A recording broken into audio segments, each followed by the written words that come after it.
जादुई मक्खी। नदी के उत्तरी छोर पर एक बूढ़ा बरगद का पेड़ रहता था। गांव के लोग वहां उसके नीचे गिरे फलों को इकट्ठा करने आते थे।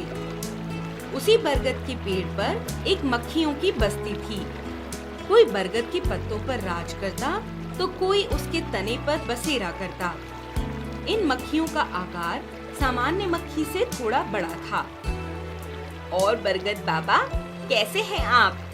आज बहुत शांत दिख रहे हैं। अरे जाकू, कल शहर से कुछ लोग आए थे। मुझे शक है कि वो कुछ न कुछ तो अवश्य ही सोच रहे होंगे। कैसा शक बाबा? वो क्या सोच रहे होंगे?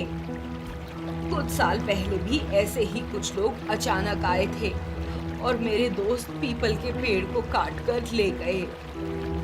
चाकू मक्खी ये सुनकर घबरा गई और तेजी से अपने पंख फड़फड़ाने लगी। क्या? इसका मतलब आपके जीवन को भी खतरा है? रुकिए बाबा, मैं अभी रानी काजू मक्खी को ये संदेश देती हूँ। काजू मक्खी इस बस्ती की रानी थी, जो अपने परिवार के साथ बरगद के तने की सबसे गहरी दरार में रहती थी। चाकू मक्खी काजू मक्खी के पास जाती है और उन्हें सब कुछ बताती है। रानी माँ, बरगद बाबा संकट में हैं। हमें तुरंत उनके साथ सभा करने की आवश्यकता है।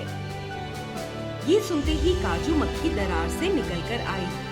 वो भी घबराई हुई प्रतीत हो रही थी। पूरी बस्ती में संदेश भिजवा दो जाकू, हम फौरन सभा करेंगे। सभी मक्खियाँ कुछ ही समय में बरगद बाबा के सामने आ बैठी थीं। बोलिए बाबा, चिंता की क्या बात है? काजू, कुछ सालों पहले जब तुम यहाँ नहीं थी, ना ही ये बस्ती थी, मैं और मेरा दोस्त यहाँ पर अपना जीवन गुजारा करते थे। कहते कहते बरगद पुराने दिनों में खो गया। बरगद भैया, देखो इस बार कितने सारे फल इकट्ठे हुए हैं। सभी गांव वाले इन्हें देखकर कितना खुश होंगे। हाँ दोस्त, तुमने तो मेरा भी रिकॉर्ड तोड़ दिया इस बार। बहुत खूब पीपल। तभी कुछ लोग आए। उनमें से एक आदमी अपनी मोटी मूछें घुमाते हुए पीपल के पेड़ के चारों ओर घूमने लगा। वो पीपल को गौर से देख रहा था। ये पेड़ तो होटल की जमीन में आ रहा है। अरे हमें इसे यहाँ से हटाना होगा। कुछ कर्मचारी मुच्छर साहब को पीपल के पेड़ के फायदे बताने लगते हैं और कहते हैं, लेकिन साहब, ये पेड़ तो गांव वालों के लिए बहुत फायदेमंद है। इसे काटकर बहुत नुकसान हो जाएगा। मुच्छर साहब उसकी एक नहीं सुनते और बाकी सभी कर्मचारियों को पेड़ काटने का आदेश दे देते हैं। सभी कर्मचारियों ने पीपल के पेड़ को काटना शुरू कर दिया। दोस्त, अपना ध्यान रखना और मेरे जाने के बाद अपने आप को अकेला मत समझना। अपना बचाव करना और इस पर्यावरण का भी। पीपल के पेड़ को जाते हुए देखकर बरगद बहुत जोर से चिल्लाया और रोने लगा। पीपल, मेरे दोस्त, तुम मुझे छोड़कर नहीं जा सकते। मैं तुम्हें नहीं बचा सका। मुझे माफ कर देना दोस्त। देखते देखते वो लोग पीपल के पेड़ को काट देते हैं और बरगद का पेड़ अकेला रह जाता है। बरगद बाबा की ये कहानी सुनकर मक्खियाँ अत्यंत दुखी और शांत हो गई थी। बरगद बाबा भी मायूस होकर चुप हो गए थे। कुछ देर बाद वे मुस्कुराए। फिर मेरे अकेले जीवन में तुम लोग आए और तुम सभी मेरा परिवार बन गए। सभी मक्खियाँ एक बार फिर मुस्कुराने लगी। चाकू मक्खी की आंखें भर आईं। आप चिंता न करें बाबा, बरसों पहले हमारे भगवान ने हमें एक शक्ति प्रदान की थी, जिसका प्रयोग केवल सही समय पर ही करने का आदेश मिला था। अब समय आ गया है बाबा। शक्ति? कैसी शक्ति? सभी मक्खियाँ एक दूसरे को देखने लगी। शक्ति? मैं कुछ समझा नहीं काजू। काजू मक्खी सभी को बताती है कि उनके पूर्वजों ने भगवान की पूजा करके एक शक्ति प्राप्त की थी, जिसके बारे में दूसरी मक्खियों को नहीं पता है। वो कहती है कि ये शक्ति वो बरगद बाबा को समय आने पर ही बताएगी। बरगद बाबा कुछ समझ तो नहीं पाए, परंतु हल्का सा मुस्कुरा दिए। अगले दिन शाम के समय एक बार फिर कुछ लोग आए। गाड़ी से निकले मुच्छड़ साहब।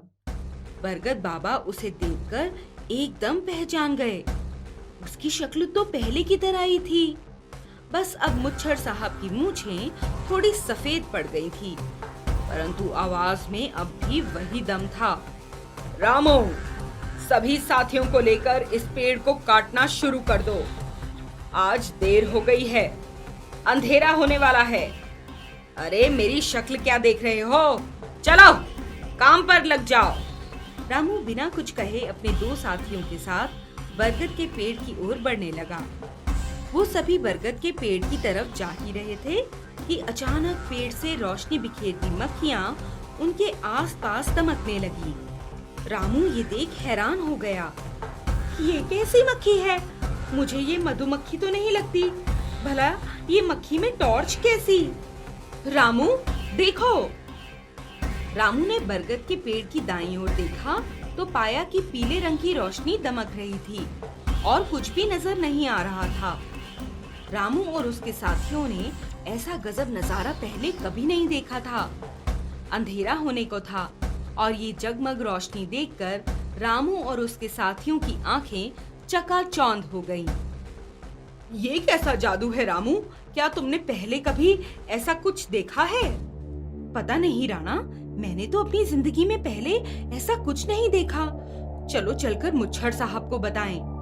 बरगद बाबा को भी अपनी आंखों पर यकीन नहीं हो रहा था।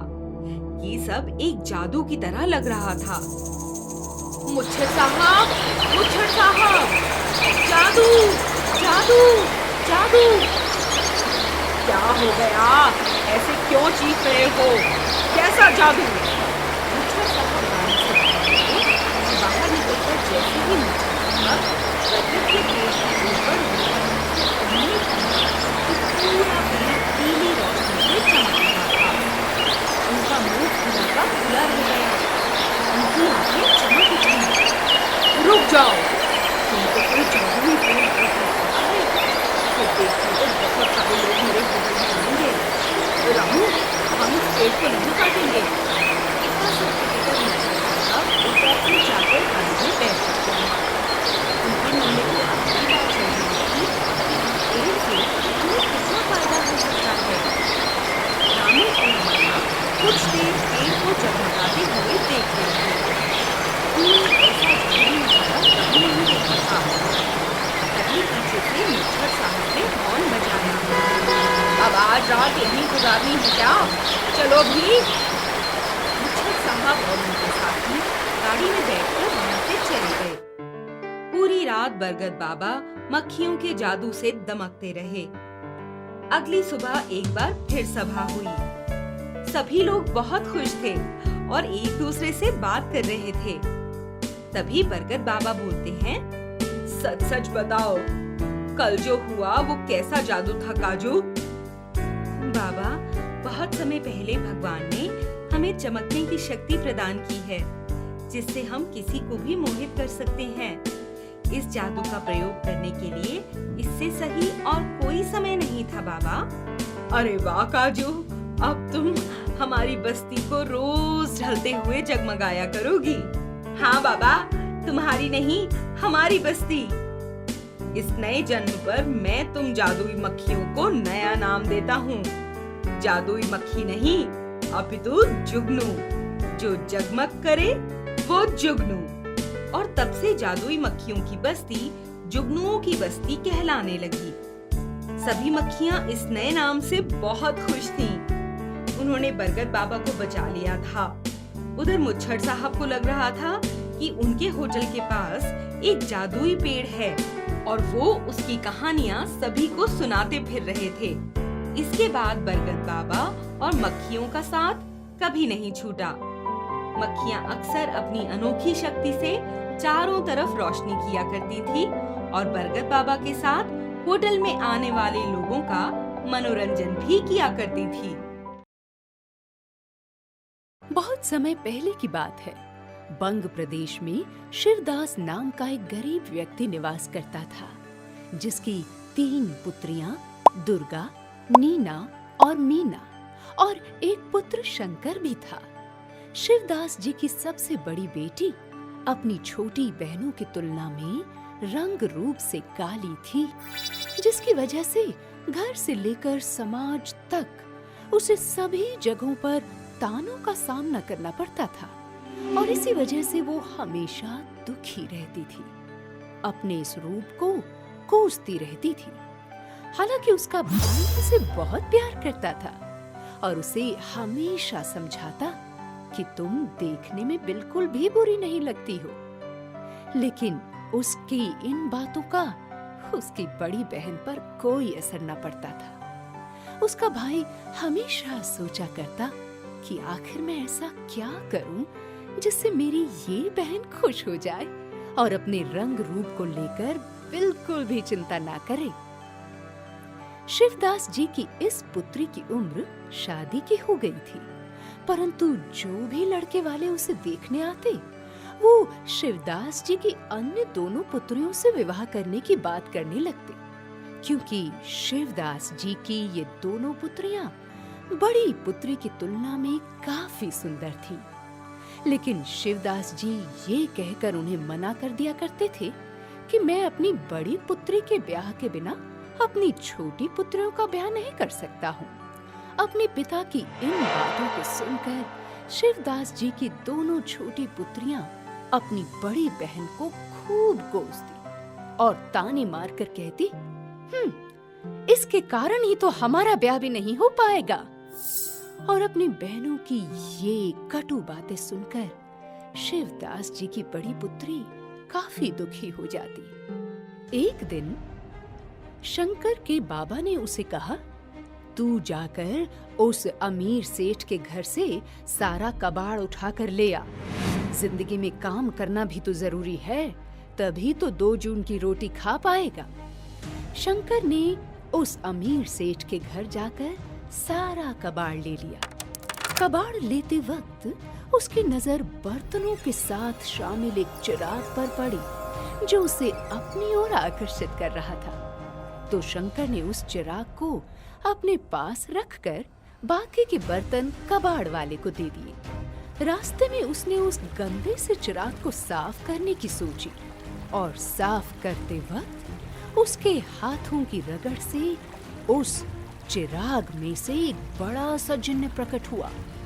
उस जिन्न ने शंकर को धन्यवाद दिया और कहा कि तुमने मुझे इस चिराग की कैद से इतने दिनों बाद बाहर की हवा में सैर करने का मौका दिया।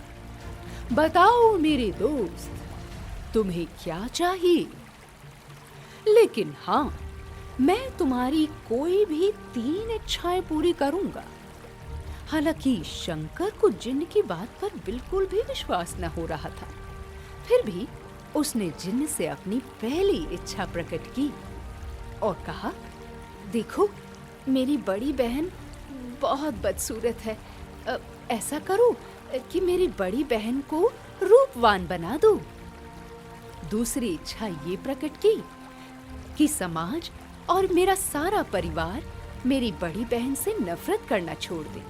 और तीसरी इच्छा ये प्रकट की कि मेरी बड़ी बहन दुर्गा की शादी जल्द से जल्द किसी बड़े घर में हो जाए। शंकर की ये तीनों इच्छाएं सुनकर जिन्न ने कहा, ऐसा ही होगा मेरे दोस्त। इतना कहकर जिन्न ने कहा, अब मैंने खूब सैर कर ली है। अब मैं फिर चिराग में आराम करने के लिए चला जाता हूँ।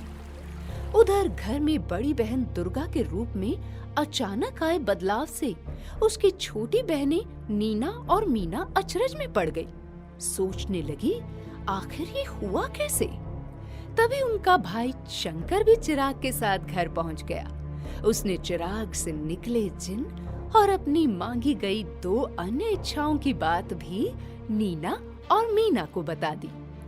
दोनों के मन में तो जैसे ईर्ष्या के मारे सांप लौटने लगे। उन्होंने मन ही मन ये योजना बना डाली कि क्यों ना हम आज रात को ही इस जादुई चिराग को चुरा लें और उस जिन्न से सब कुछ पहले जैसा करने को कहें। योजना के अनुसार उन दोनों बहनों ने वैसा ही किया। चिराग को अलमारी में रखकर जब शंकर सो गया तो उन्होंने चुपके से चिराग चुरा लिया, उसे रगड़कर जिन्न को प्रकट किया। जिन्न ने पूछा, बताओ क्यों बुलाया है मुझे? तो नीना और मीना एक साथ बोल पड़ी, देखो हमें दुर्गा से भी ज्यादा सुंदर बना दो और उससे भी बड़े घर में हमारा ब्याह करा दो। जिन्न उस वक्त नींद में था, उसने सब कुछ उल्टा पुल्टा बोल दिया और कहा, तुम दोनों पहले दुर्गा जैसी थी वैसी हो जाओ और तुमसे भी कोई ब्याह न करे। और जिन्न के इतना कहते ही दोनों बहनें एक दूसरे का बदला रूप देखकर जोर जोर से रोने लगी। उन्हें तो कुछ समझ ही नहीं आ रहा था। ये सब छिपकर देखने वाली उनकी बड़ी बहन दुर्गा अपनी छोटी बहनों की इस हालत को देखकर सामने आई। उसने जिन्न से बोला, जिन्न महाराज, ये आपने क्या कर दिया? मेरी बहनों को मुझसे ज्यादा रूपवान बना दो और ऐसा कर दो कि इनका ब्याह मुझसे भी बड़े घर में हो जाए। जिन्न ने फिर कहा, ऐसा ही होगा। देखते देखते सब बदल गया। नीना और मीना अपनी बहन के प्यार को देखकर और अपने प्रति उसके व्यवहार को देखकर काफी लज्जित हुई। वो दुर्गा के पैरों में गिर पड़ी, उससे माफी मांगी, परंतु दुर्गा ने अपनी दोनों बहनों को उठाया और तुरंत अपने गले से लगा लिया। कुछ समय पश्चात तीनों बहनों का बड़ी धूमधाम से बड़े घरों में विवाह हुआ।